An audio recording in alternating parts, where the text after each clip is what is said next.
Olá, Coach Lover! Seja muito bem-vindo a mais um vídeo do seu, do meu, do nosso toque de cultura. Porque hoje eu quero indicar para vocês 3 documentários de 3 streamings diferentes que eu assisti recentemente e que eu gostei bastante. Eu acho interessante trazer para vocês essas sugestões aqui e falar um pouquinho o que eu achei de cada um deles.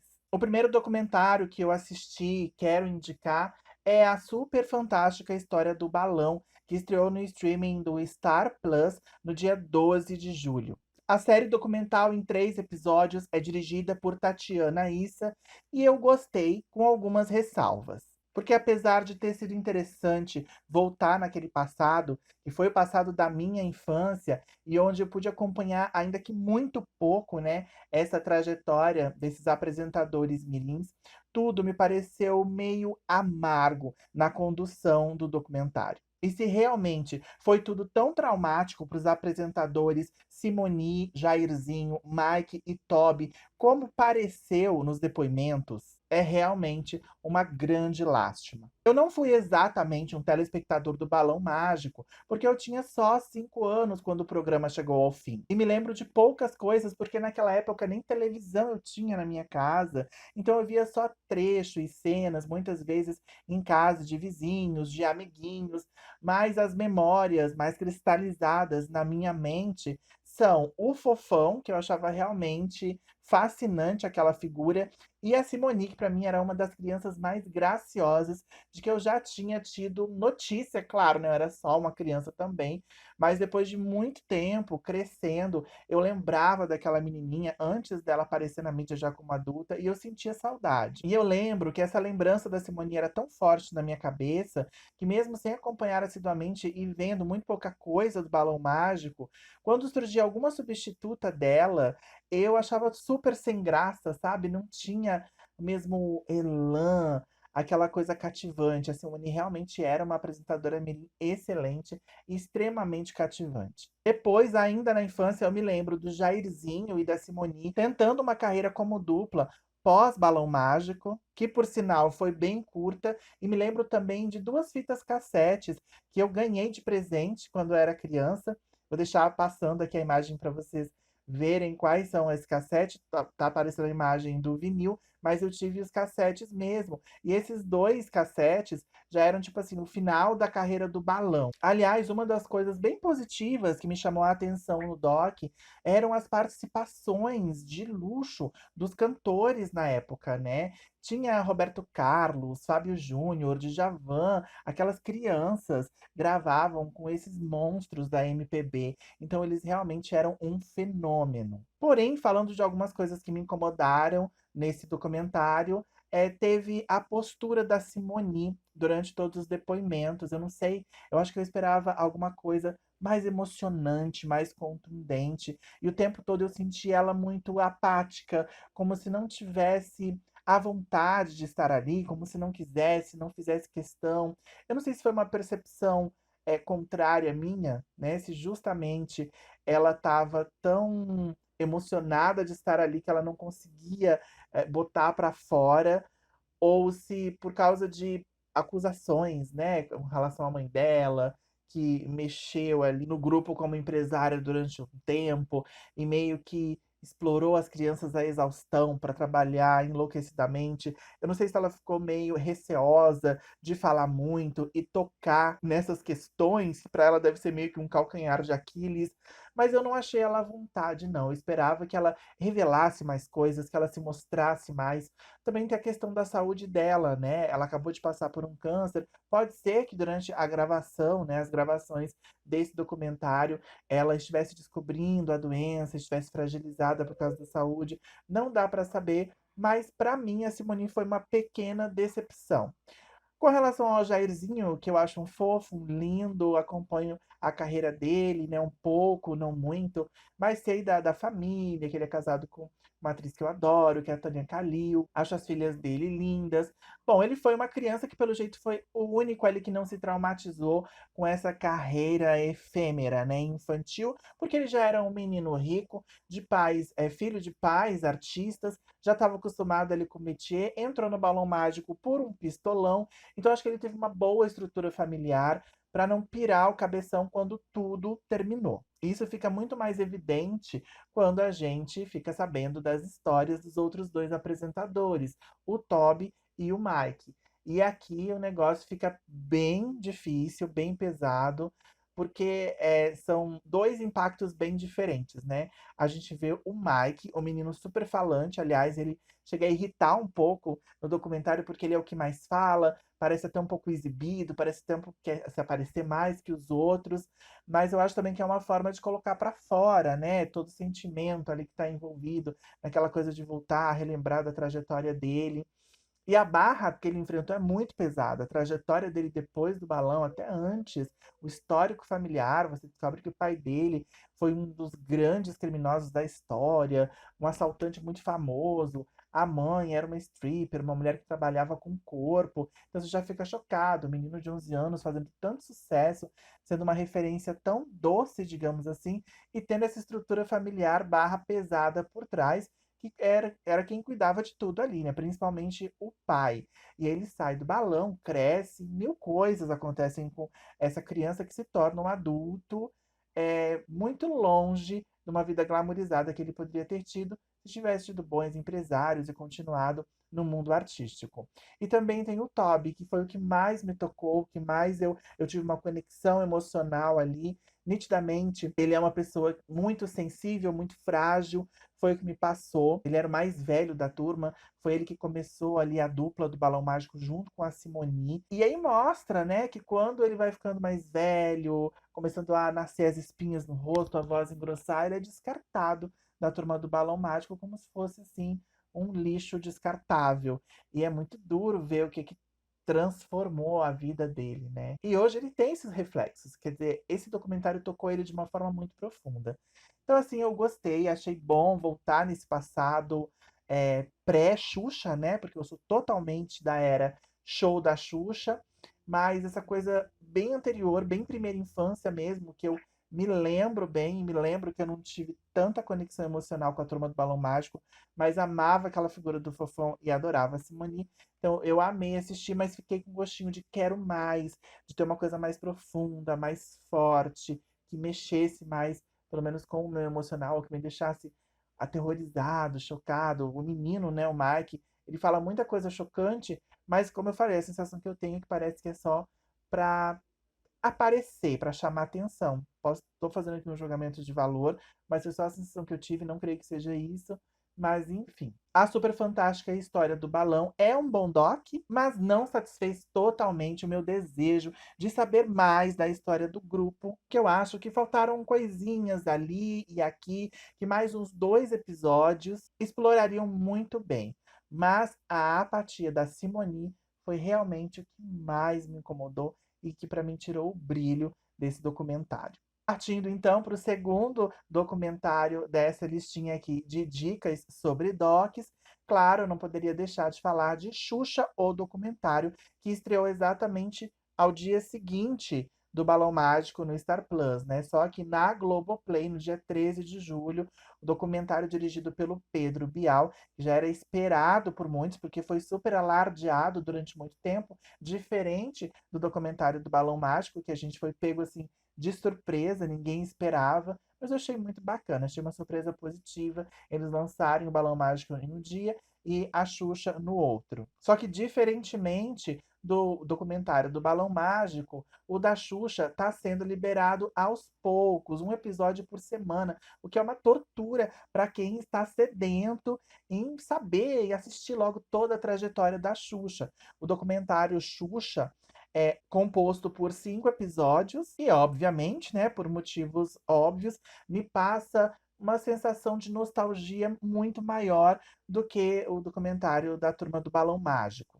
Porque, como já falei, eu sou totalmente da era show da Xuxa, Xuxa Park, Planeta Xuxa. E esse doc ele tem mais cor, a Xuxa passa mais alegria, apesar de tudo que ela passou, algumas coisas nada fáceis nos bastidores, né, da sua trajetória artística. São tons ali bem diferentes entre o Xuxa documentário e a super fantástica história do balão. As cores utilizadas no primeiro documentário são mais pastel, às vezes mais cinza, né? E na Xuxa não, as coisas são coloridas, a Xuxa sorri, a Xuxa se emociona, o que parecia um pouco diferente no outro, né? Todo mundo parecia muito abatido, muito triste. E esse da Xuxa, eu tô curtindo bem mais, claro. Até o momento, pra mim, o melhor episódio foi o segundo, já assisti os três. Eu não sei se já vai estar liberado o quarto. Quando este vídeo for ao ar, talvez esteja. Mas assim, o primeiro eu achei legal, o segundo eu achei ótimo e o terceiro eu não gostei tanto. O segundo vídeo, intitulado O Mundo a Seus Pés, mostra toda a trajetória da Xuxa fora do Brasil, toda a carreira dela fora do Brasil. E eu adorei porque muita coisa eu não conhecia. A mulher trabalhou pra caramba. Ela teve programas ao vivo praticamente em toda a América Latina, Argentina, Colômbia. Era uma loucura. É impossível imaginar como é que ela dava conta daquilo tudo. Até que ela foi parar nos Estados Unidos, estava tudo pronto, mas não deu certo, porque ela teve um problema de saúde muito grave. Tô aqui dando um pequeno spoiler, mas não vai comprometer a experiência de vocês assistir o doc, não. Ela teve essa estafa e acabou o problema na coluna, que acabou impedindo que ela alçasse voos muito maiores. Você já pensou que a Xuxa poderia ser muito, muito, muito maior do que ela é hoje? Uma loucura imaginar isso, né? Já o terceiro episódio, que eu não gostei tanto, né, comparado com o primeiro e o segundo, chama-se Amor, Morte, Vida, Fogo. E aí fala muito sobre o namoro dela com a Ayrton Senna, todo o processo para engravidar da Sasha, que era um grande sonho, explica bem como é que funcionava ali o namoro dela com o Luciano Zafir, e também fala do incêndio no Xuxa Park, que foi uma coisa muito marcante, né, na carreira da Xuxa. Então, é um bom episódio, mas como eu já lembro muito de todos esses últimos acontecimentos, principalmente sobre a gravidez, sobre o incêndio, eu achei meio que era uma repetição. Eu gosto muito do início do terceiro episódio, que ela se aprofunda bem na relação dela com a Ayrton Senna. Tem detalhes ali que eu não sabia. Eu acho muito bacana ouvir a Xuxa falando sobre e os depoimentos da família do Ayrton Senna sobre a relação dos dois. Acho bem bacana. Porém, o quarto episódio, sem sombra de dúvidas, é o mais aguardado por todo mundo, porque é nesse episódio que vai ao ar essa semana, na quinta-feira desta semana. Talvez já tenha ido ao ar ontem, porque talvez esse vídeo esteja indo ao ar numa sexta.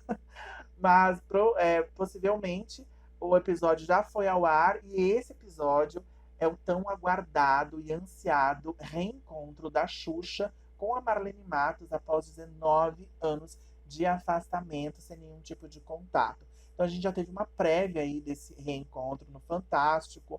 Eles deram ali, a Globo deu vários pedacinhos, né, pra gente ir beliscando e com vontade de ver tudo. E com certeza vai explodir, assim, na audiência logo quando tiver liberado no Globoplay. Então eu também tô muito ansioso para assistir. Eu acho que dos cinco, né, porque o quinto a gente sabe que vai fechar com a carreira dela, tá, como tudo finalizou.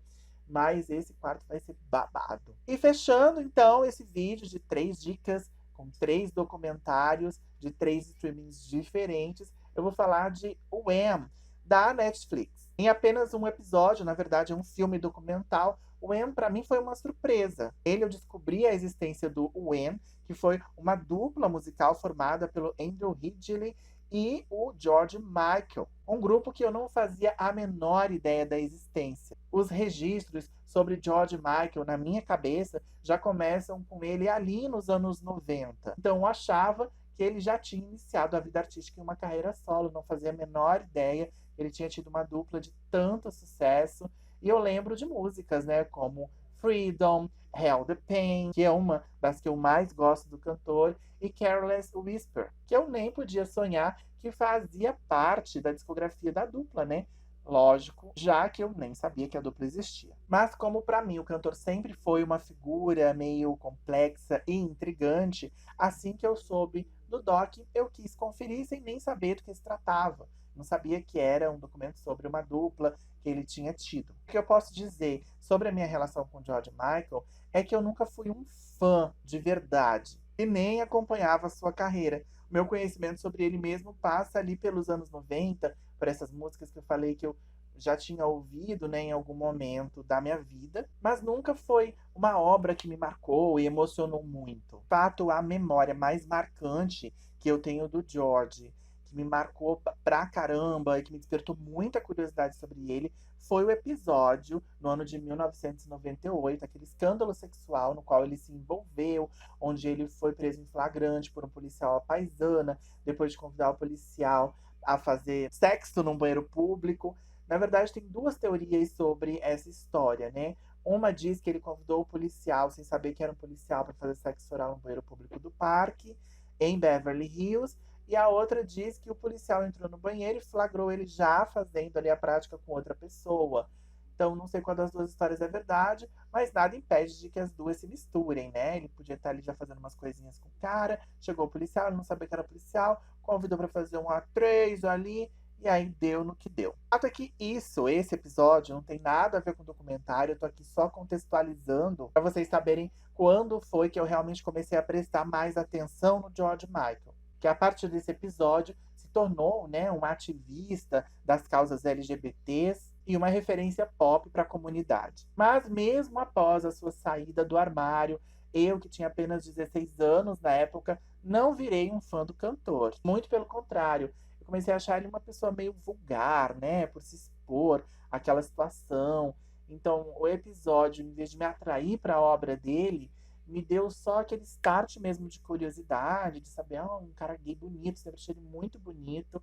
As lembranças que eu tenho do George é de ser muito bonito e de cantar músicas que me remetiam à sensualidade, mas nunca me interessar de fato pela obra, como eu já falei. E mesmo depois desse escândalo, eu continuei sem procurar pela obra do George Michael, porque eu fiquei com essa visão meio turva, né, dele como artista e como pessoa. Mas sabe aquelas produções que depois que você assiste, você começa a ter uma obsessão pelo artista e começa a querer descobrir, e pesquisar e saber tudo sobre ele? Então foi mais ou menos isso que aconteceu comigo quando eu assisti o Wham. E hoje, nesse exato momento que eu gravo esse vídeo, meio que eu sou um fã tardio do George Michael. Por que eu tô falando isso? Porque esse documentário me trouxe coisas assim tão emocionais sobre ele. Eu vi ele um cara muito sensível, muito frágil e ao mesmo tempo extremamente doce, que parecia um bicho acuado, implorando por liberdade, mas não sabendo como fazer isso, não sabendo como se libertar, porque ele estava no momento, ele começou a dupla com o Andrew Ridgeley em 1981. Foi um sucesso estrondoso, eles ficaram juntos durante 3 anos, até que se separaram em 86 e o George Michael foi fazer a carreira solo. Porém, eles eram amigos desde os 12 anos de idade, então foi uma amizade de infância que cresceu e que evoluiu para um encontro artístico maravilhoso. E o Andrew já sabia, né, das questões sexuais do George, só que eles viraram uma dupla sensação, principalmente para as adolescentes. O George Michael era lindo, então as mulheres ficavam enlouquecidas vendo ele como um símbolo sexual. E ele com aquela situação ali de estar preso no armário, né? De sentir, de saber o que ele era, mas dividido entre manter o sucesso e manter a fama de galanzão da música, vivendo numa indústria, né, extremamente homofóbica e não podendo ser quem ele realmente era. Então você consegue perceber durante todo o documentário que ele se debate internamente com a questão da sua orientação sexual. Revelar ou não revelar. E você também percebe durante as entrevistas, né, que tem no documentário, como ele fica constrangido, incomodado, desconfortável sempre que o entrevistador pergunta algo relacionado a namoradas, a mulheres, a envolvimentos.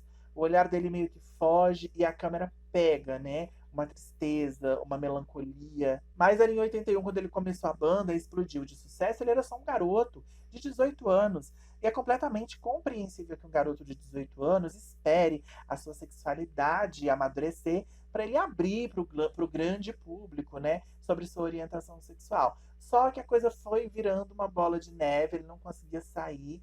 Imaginava-se, né, que depois que ele se libertasse da dupla, virasse um cantor solo de sucesso, ele teria mais liberdade e coragem. Mas ele não teve. Ele só saiu do armário em 1998 por causa de um escândalo sexual aos 35 anos de idade. E ainda assim só porque foi arrancado do armário. Então eu imagino que você não teria morrido, né, enrustido, se se não tivesse acontecido isso. Mas de repente também ele já fez para se libertar, né? Convidar um policial lá para transar no banheiro público. Quem sabe ele já não estava querendo isso. Mas enfim, gente, toda essa história, principalmente essa coisa focada na saída do armário do George Michael, mexeu muito comigo, me entristeceu. Eu acabei vendo ele como uma figura triste, melancólica, presa, né? E demorou tanto, depois morreu tão jovem. Eu acho que ele passou menos tempo vivendo a sexualidade dele livremente do que preso. Porque se a gente fizer as contas, ele viveu até os 35 anos no armário. Ele morreu com 53. Então ele ficou menos tempo vivendo a sua liberdade, né? Depois que ele realmente disse para o mundo quem ele era de verdade, né? Essa parte da sua vida que é a sua identidade sexual, a sua orientação sexual. E sobre o M, gente, é isso. O Doc foca bastante na bonita amizade entre o George e o Andrew. Eu acho muito bonito, eu fico muito emocionado de ver amizades que duram tanto tempo e que não são abaladas nem arranhadas por nada, porque o Andrew sempre estava ali como um suporte para ele, né? Nunca foi a estrela da dupla, mas ele também nunca teve essa vaidade e ele soube a hora de parar, de deixar o Michael ser livre, viver a fama sozinho. Então eu acho que foi que começou tudo muito lindo, a amizade dos dois, terminou mais lindamente ainda. No final da vida, o Andrew se despediu do George, dizendo que foi um grande companheiro, um grande amigo. Então o documentário fala basicamente sobre essa amizade, fala sobre o início de sucesso estrondoso da dupla, sucesso tão estrondoso quanto rápido, né? Até que a banda chega ao fim e tem um show de despedida, mas tudo isso sem se aprofundar muito em grandes questões pessoais, porque a gente ouve só em off, né, as vozes do Andrew e do George falando da questão da sexualidade, de saber que ele era gay, que ele saiu do armário, mas não conseguir. Então, assim, mas eu achei tudo superficial nessa questão. Eu acho que o documentário não é para isso, não é exatamente para isso, não é mesmo. Para isso já existe um outro documentário chamado Freedom Uncut, que foi feito antes do George morrer por ele mesmo, né, e uma equipe, em 2016. O documentário ficou pronto em 2017 e foi lançado em 2022, no ano passado. E eu tô louco para assistir esse documentário, porque nele sim o George foca na sua vida pessoal, nos seus amores, nas suas perdas. E eu quero assistir tudo. Agora não sei onde achar, não sei onde assistir. Se você souber, me dá a dica aí, porque eu indiquei para vocês aqui esses 3 documentários que valem super a pena, que estão na Netflix, no Globoplay e na Star Plus. Então, se você gostou desse vídeo, já sabe, deixa seu like, comenta, compartilha, me segue nas redes sociais e a gente se vê no próximo. Até!